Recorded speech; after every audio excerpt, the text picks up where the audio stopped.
Hi everyone, welcome to my next video in the RetroBat build series. I think we're up to part 7 now, if I remember correctly. So again, try and keep it short and sweet, like I always say, and end up yabbering on and taking far too long. So let's try and make this one quick. Let's have a quick look. So we've got a few systems to add this time. See from the description. So Amstrad CPC, Commodore 64, MSX1, MSX2, the Neo Geo Pocket Color, and PlayStation 1. Often referred to as PSX. To be honest, I'm not quite sure why, but PS1, PSX, PlayStation 1, call it what you want. Obviously, just a quick note on this one: the discs or the games for this are a lot bigger because they're CD based. So yeah, they're a lot bigger file. So this one has got 10 games to get everyone started. Again, another link found online with some pieces in. So let's open the list, have a quick look. Just say they've got, I think, 10 to get started. So probably some of the most common ones in here, things like Crash Bandicoot, Resident Evil, etc. Again, note on this one is you'll see that all these are in the CHD format.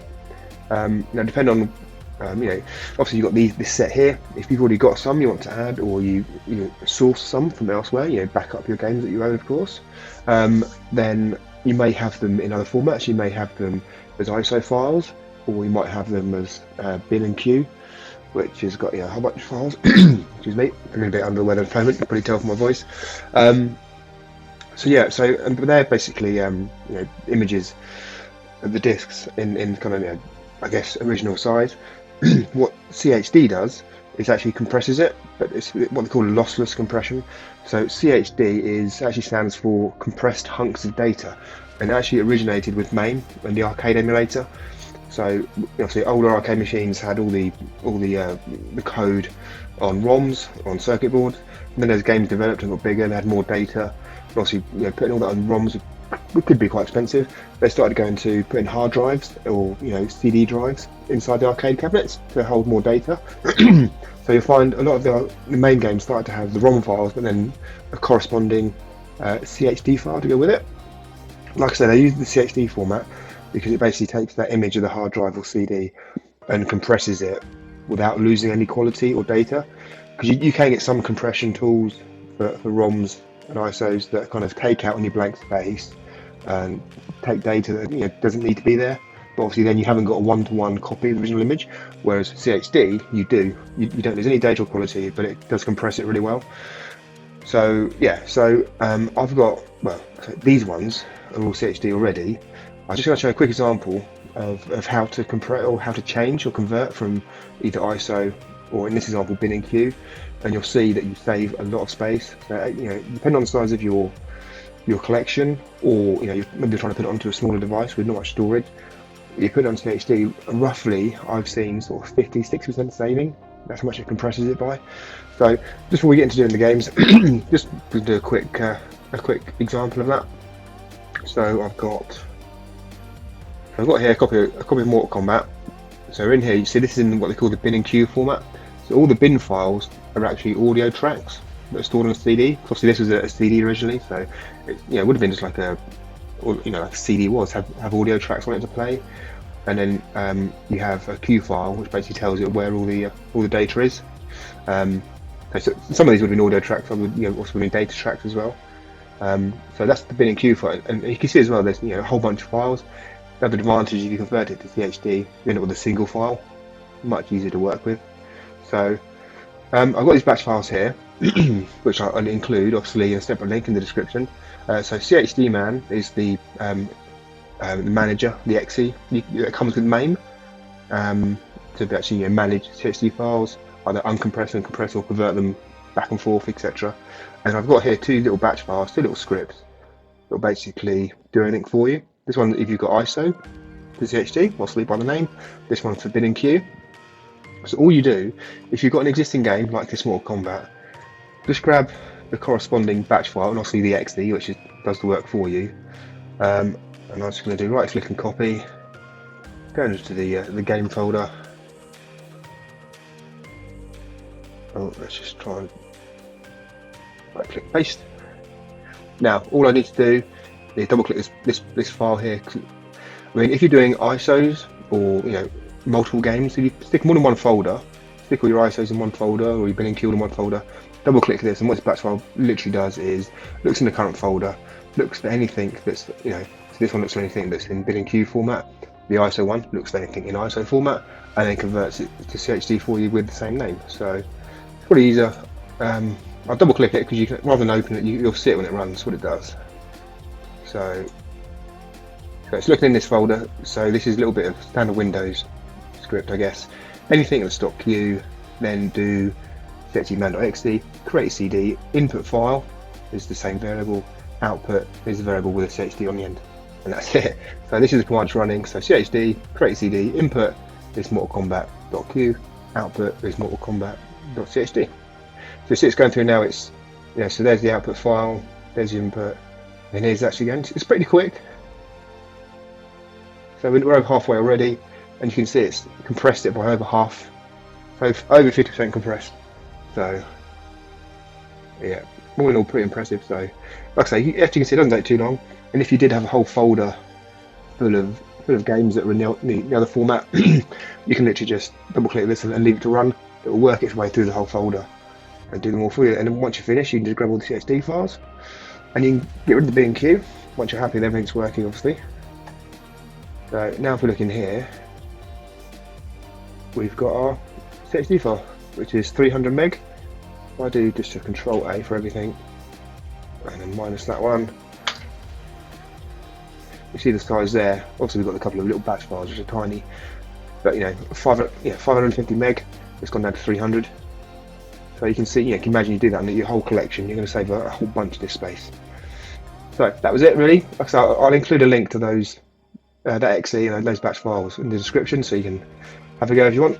If you've got a collection already that you want to convert, I highly recommend it. Like I say, it started with MAME, and then other emulators start to use it as well. So obviously the PlayStation emulators, most emulators that run in RetroArch now support CHD. Dreamcast emulator, basically anything that the original games came on CDs now pretty much supports CHD. I think it's a much better, cleaner, smarter way to store those images. Like I say, save you 56% disk space, which can only be good. So anyway, like I say, try to keep it short and sweet. Start rambling on again before my voice goes. So yeah, this is what we're going to have today. So let's jump in. Let's go back to our X drive where we had the build. So RetroBat. So same as normal, we'll go to the ROMs folder and let's go in order. So Amstrad CPC. I mean, I guess even as a shortcut, you could come back up a level, and because we're doing the folder, just drag that onto the ROMs folder. Again, same password as before.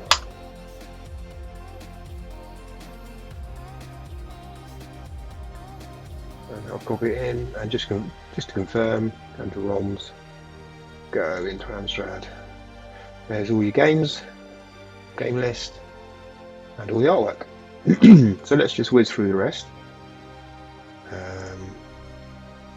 CPC. Let's sort it by date. C64. Drag that to ROMs. Password.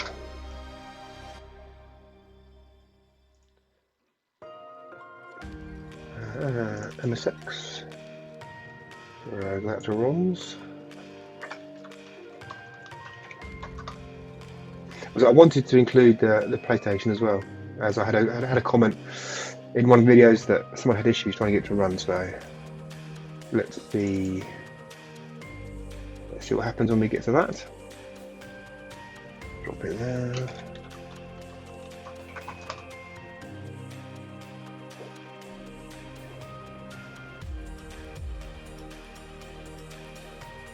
Another level. So Neo Geo Pocket Color.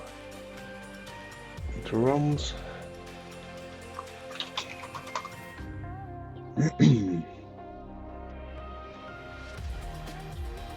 And then last one, PlayStation, which that one's in capitals. I don't think it makes any difference. Everything in here is in lowercase. Probably doesn't make a difference. But just to be safe, let's go in and let's actually drag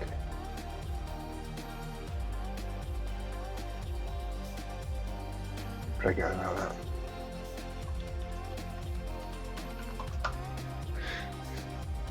When, like I say, it probably don't make any difference being uppercase or lowercase with the PSX folder, but always best to be safe. Like I say, this would take a couple of seconds longer, just because they're much bigger files than anything we've been dealing with so far.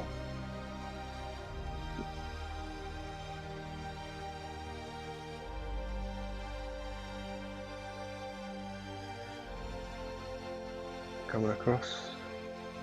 You notice there was one file which is in a different format, which is the Metal Gear Solid. So this PBP, I think, is actually a format supported by the emulators that actually does compression as well. And I'm not sure you can convert from that script I've got, or from the CHD Manager XE. I don't think you convert from PBP into CHD. But to be honest, I don't think you need to anyway, because it's already compressed. So that one I'm just going to leave. I might, might have a look later on if there is a way, or whether CHD is better, or more. What is the word? I don't know. a more efficient. That's it. More efficient way of storing it, whether it actually comes out smaller. But I'll check that. Anyway, so that's all copied across. So that's all the ROMs done, so we should be pretty much good to go. So, we should have kept the other window. Oh well. X drive builds, RetroBat, RetroBat.exe. Oh, a bit high pitch there. And as usual, it just comes just out of view. And it does. There we go. Let's drop it in there. Right, so let's have a quick look. I can see MSX is there, which is good.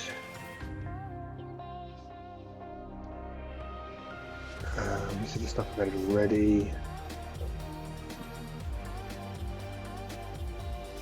Oh, there we go. Look, that's handy. New update available 5.2. So have a quick look at that in a second. So Neo Geo Pocket Color, which is a little handheld device. You can see there. And of course PlayStation, 10 games like I mentioned.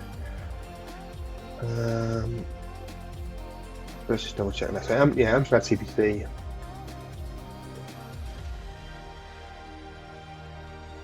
MSX. So I'm not sure about MSX. I never, you haven't used it too much, but there's a ROM folder for MSX1 and MSX2. At the moment we've got MSX, so I'm presuming that's. I'm sure I remember looking somewhere and they use the same. Are these the same ROMs? Don't know. I might be making that up.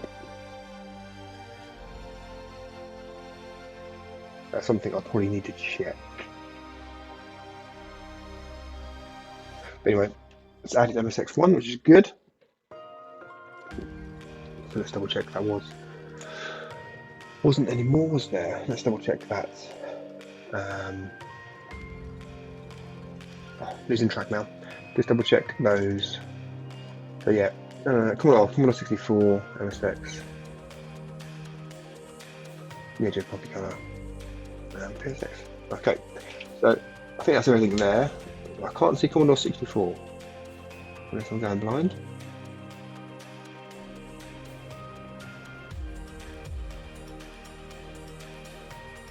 Yeah, I can't see Commodore 64. So what I was hoping would be a quick video. No, you're not be. So let's double check. So we've got a C64 zip file in there. Tap. Obviously, the C64, all the games came on tape. There were some cartridges, I believe, but not many games came on cartridges. I mean, the cartridges were expensive. I think most games come on tape. So we've got those. So that's fine. Let's make sure. Just double check that I extracted it okay. From the ROMs. C64. Those all the tapes. So that should be good. They're all in the right place. I'll have to explain why they're not popping up here. Let's have a quick look in the menu.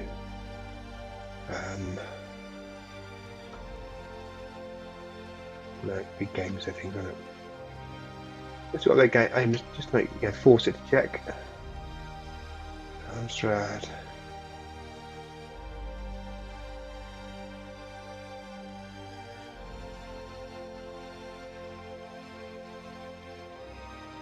No, definitely not seeing it, and this is no. Okay, let's go back in here.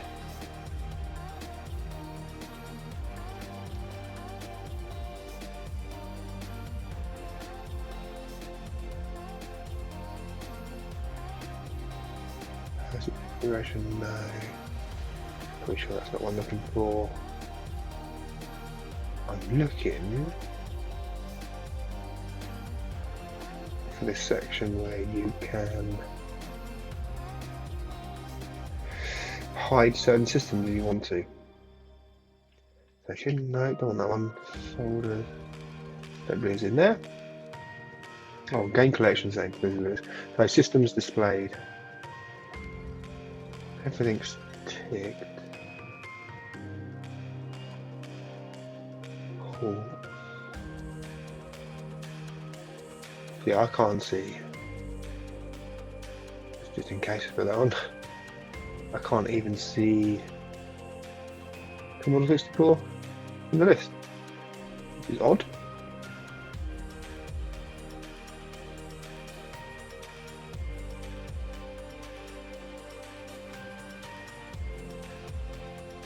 So let's just make sure.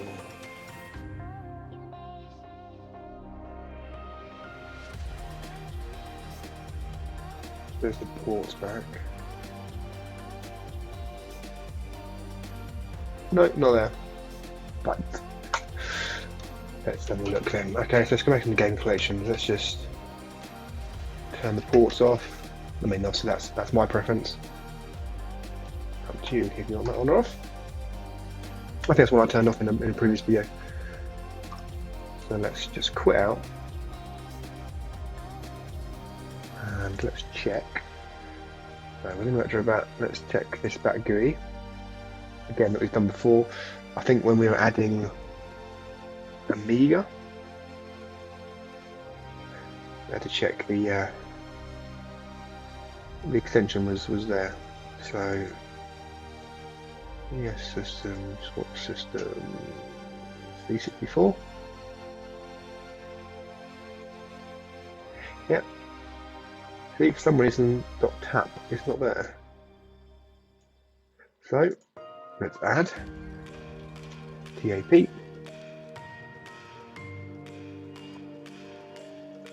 Save custom config. And then I can close it.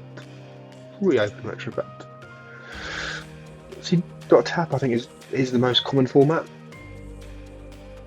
for N64, sorry, C64. Not quite sure what's not in, but anyway, let's have a quick look through now. Oh look, Commodore 64.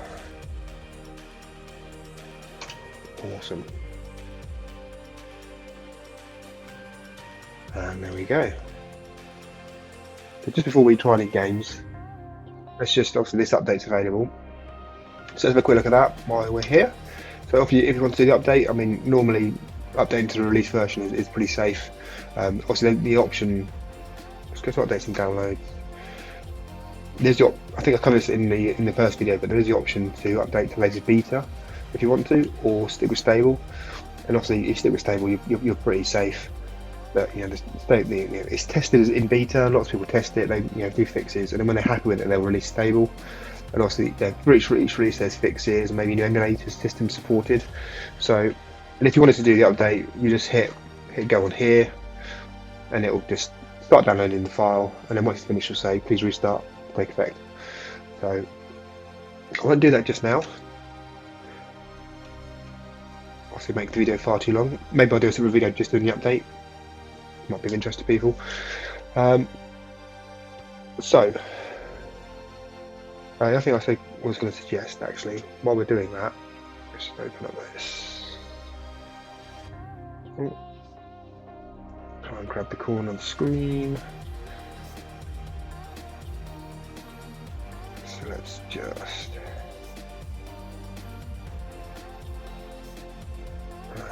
what I'm going to do. Right, okay, let's check the release notes, because that's what I was going to do. Where that new version's available. Just double check what's... Like I say, I don't want to dwell too long on this. Is there a release notes? I'm sure there is. Ah, sorry, changelog. That's what I was looking for. Okay, so I think it's in a foreign language. Okay, so it's 5.2. Okay, so this is, I think someone mentioned this in the comments, and I read it as the controls up and down were switched, but so buttons A and B, or what you know, they have a picture and they have them sort of north, south, east, west. The buttons, they basically had them switched, so they've obviously fixed that. They fixed an issue with open bore. Pipe injection, okay. Fix the features on the SNES 9X core. SEMU. Retro achievements pop up.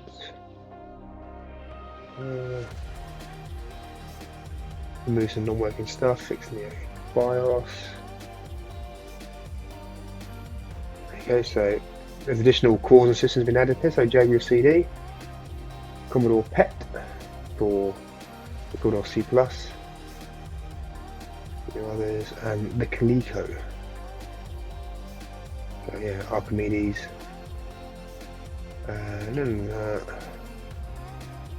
More bits and pieces here. Added some features. Add features following emulators. Resolutions and preaching of custom textures. Language, controllers. You can see, look, rubbing off a whole lot. There's a whole bunch of stuff they add in. Miscellaneous stuff. Improve this, improve that. Updated system logos. New feature turbo button. New cheats folder.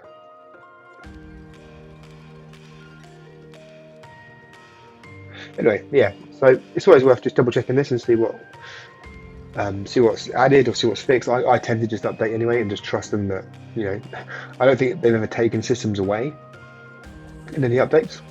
Obviously, please correct me if I'm wrong, but I can't see why they would do that. And obviously, you can, excuse me, you can update the or check the changelog for the previous versions as well. So, yep, that's enough of that. Let's just double check these games and make sure they're all working, which touch wood they are. So, let's go common system over here. Breakthrough. I just like this game. I had this on my C64. So again, yeah, it's going to fire at RetroArch. Pre-configured bezel.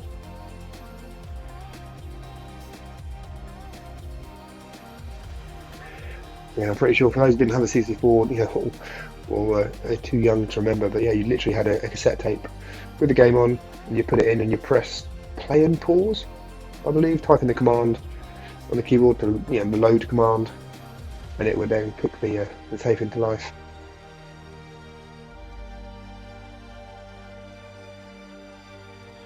Hopefully this works. He says, come on. There we go. That's the thing, I mean, load from tape, in real life it could have taken quite a while to load. But what I tend to see is an overload on screen. Now what they tend to do, what they started doing with the games back in the day, was it would load the first bit at normal speed, which was quite slow, but it would load like what they call these fast loaders, or in this case an overload, and then the rest of the game would be loaded at a much higher rate. So, but again, it still takes a little bit to load.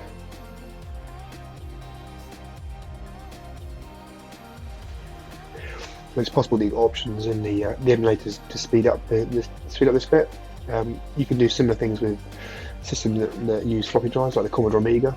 You could speed up the floppy drive, but even then, some games wouldn't load properly. They had issues. If you tried to load it too quick, it would actually fail to load. So, yeah, I don't know whether to pause the video or just let it run. Like I said, I do like to let things run in real time, just so you can see when it hasn't failed and I've quickly got to fix something. Come on.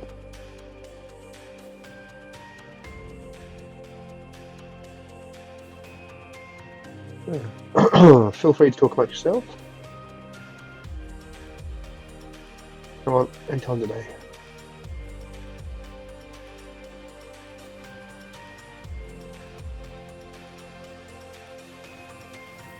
Right, it does take a while. I'm sure it'll be worth it in the end.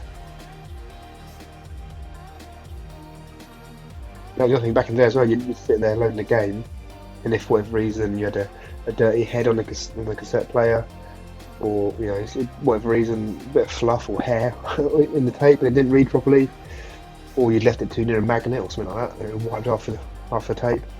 You'd be sitting for ages loading, and it'll error, and then you have to go back and start all over again. I mean, they were pretty good. Once they're loaded, they were loaded, and then unless you had some kind of glitch. But yeah, actually waiting this long for games to load back in the day. You kind of forget nowadays. Everything's kind of like click and it starts.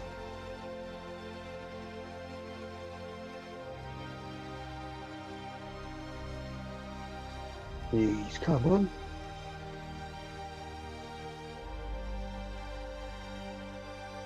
I think I might actually break my rule and pause the video.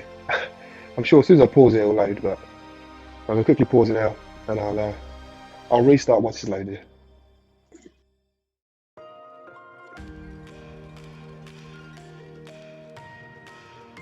Well, the bloody thing's loaded. It took about another, minute, 2 minutes, something like that to load. As you can see, the amazing graphics are worth it.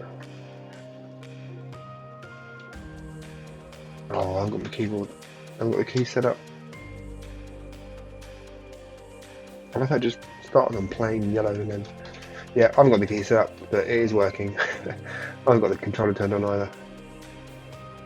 Sorry about that. I actually trying to find what the keys were. I hit the wrong key, which ended my recording. So obviously hopefully will notice the seamless transition from part 1 to part 2 of the recording. But yeah, so that was the game plays. I didn't have the keyboard set up or the controller turned on, but you see it loads fine. Just took a while. It might be worth trying some other games to see if it's the same. But we'll do that at some other point. So let's quickly try and finish this video off. Let's click in the video, click in the window. Right, so Commodore 64 we've done. And if we skipped Amstrad. Oh, 1943. Looks good to me. And again using RetroBat.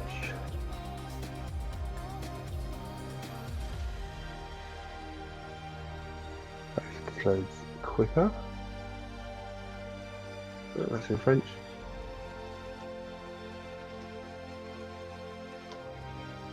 Again, I don't know what the keys are.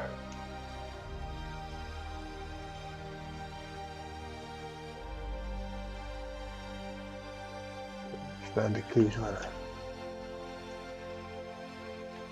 they? No, that's the F1 key for the RetroBat. Maybe I should try a different game rather than having. I was trying to guess what the keys are. Yes, see space is fast forward. RetroBat. Let's try a game. 720. I hope it just loads. Like I say, I'll have to check what the keys were for that.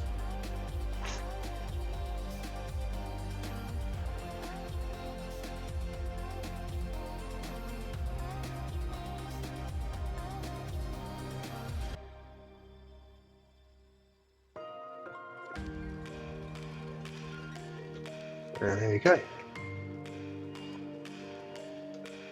Welcome to Skate City.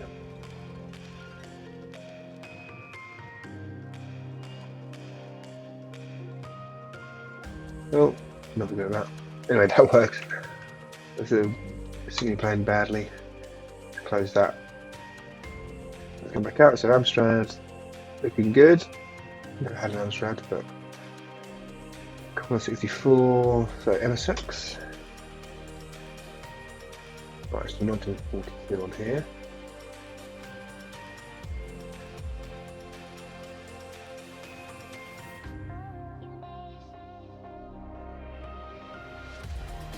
It's interesting. In the top left there, you see the bezel says MSX2. I'll double check what the difference is within RetroBat for MSX1 and MSX2. Like I said, we've got two separate folders there, different ROMs in, but we're only getting one MSX on the list. Maybe it combines them. Maybe it combines MSX into a single system.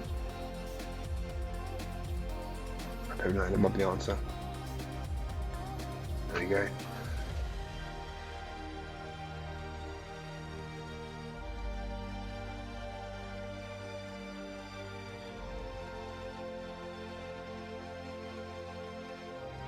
It's playing, just a little bit slow, as I say normally, because my machine's recording. That seems to play a bit slow. Yeah, there we go. Lovely. 6. Let's come back again. Yes, actually that does make sense looking at the number of games. 242. So I think for MSX it must combine them. So where we've got my alphabet. Well, yeah, we've got what? Obviously, we've got some couple of folders here, but roughly 100 games in there. And for MSX2, yeah, minus 150 odd. So we're looking there to 242. So that does make sense. So the MSX1 and 2 games get put into the same system. There we go. Glad we got that sorted. Right, what else was there?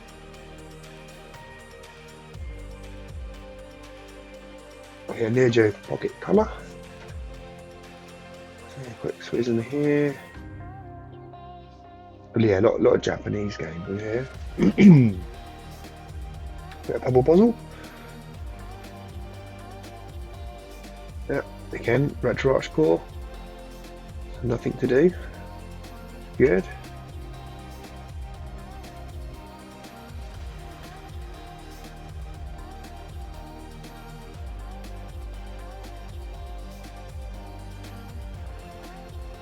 I have no idea.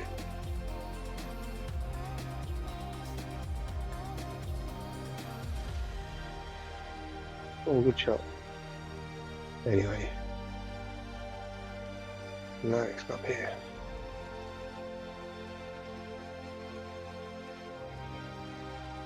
Oh, that was easy. Anyway. Let's close that up here. And last one was PlayStation, wasn't it? So here we get, I guess we get a bit more modern. Let's do a bit of older. I say modern, but you know, in comparison to other systems. So again, it's pre-configured to use Retro Arch Core, B-Tool PSX.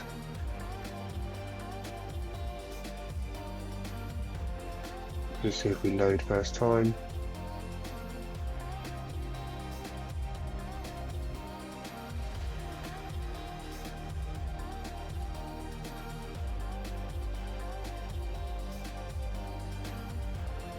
I'll give it a chance.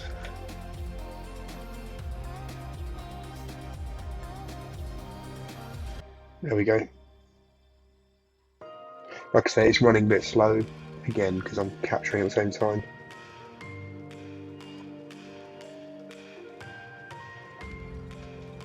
It is running, but yeah, I can hear the audio and it is quite slow.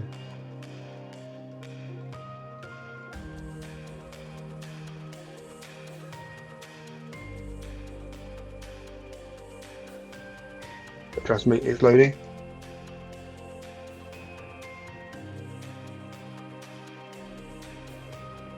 Just very slowly.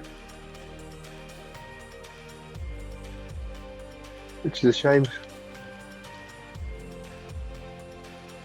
There you can see. That was loading. I take that as read that that's going to work. I've played obviously before on my own RetroBat collection. I know the game works. I know PS1 works pretty much out of the box. I mean, there's a couple of different options. If you want to change emulator from that default one, because you might find an issue with a particular core in your particular PC, your graphics card or whatever it might be. You might work better in one core than another. So if you remember, you can go into where is it? game settings. And then as we scroll down the bottom here, we've got per system advanced configuration. So if we go down to, you can do it for most systems. Not, some systems only have a single emulator or core that they use, but some, I know obviously PlayStation definitely has more than one core. So normally everything's set to auto. You see where you can come in and set it to widescreen and set some other, the video resolution, all that kind of stuff if you really want to. I'd recommend leave it as default unless you want to have a look. As you can see here, we've got 3 different cores. Anything that says Lib Retro is a core within RetroArch.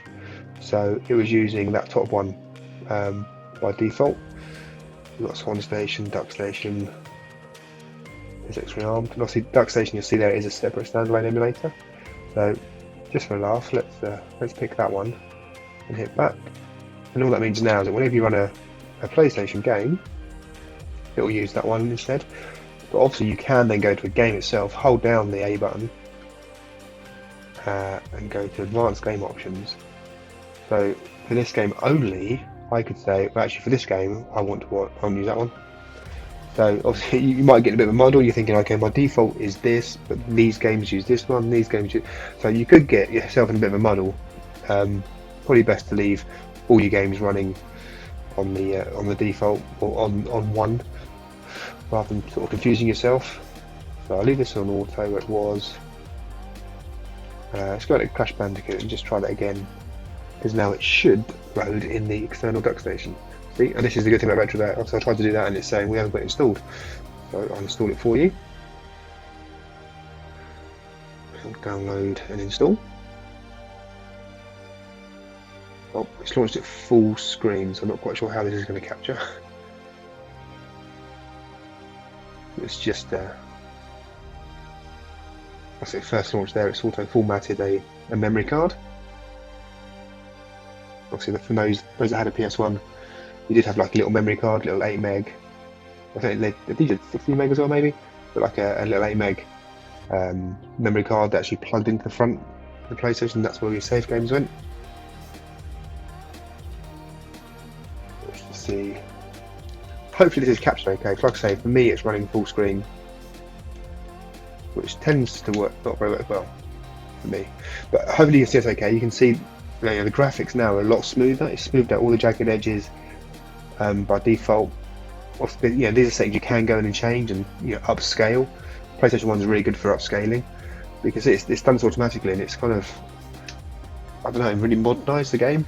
I think if you had it on default settings, the original PlayStation, the graphics would be quite blocky. But we're playing now and it's smoothed out a lot of the jaggedness. And yeah, like I say, I hope this is captioned okay. I'll find out, I guess, when I go to put the video together. There we go. So again, I'm using the my Xbox One controller, connected by Bluetooth. It's just worked. Haven't had to do anything. It just works out of the box. There you go. Hit the jump key rather than the attack key. Just run through this for a sec. Not going to bother actually playing it properly, but anyway, you get the idea.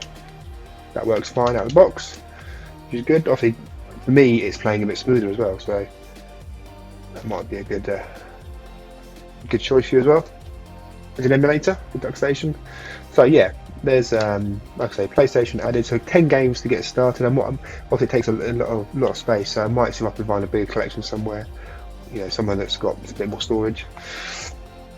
You can put some more games on later on, but for now, I think that's it. That's all the systems we had. Like I said, there were some comments around PS1 and someone not being able to get it to run. But as you've seen here, it's just, for me, it's worked out of the box. The only thing I'd say is, if you look at it, I think it's the very first video where we do the initial install, there's a BIOS pack that comes, there's a link for in the video. So it's worth making sure you've got that BIOS pack.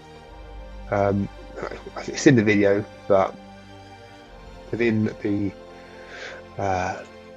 RetroBat folder, there's a BIOS folder, and you want to extract all that into there, because you'll find somewhere in here there is some BIOS files for the PlayStation. It's all these ones, these STHP. Some of these are PS1, some are PS2, I believe. But yes, so you need to make sure you've got it in there.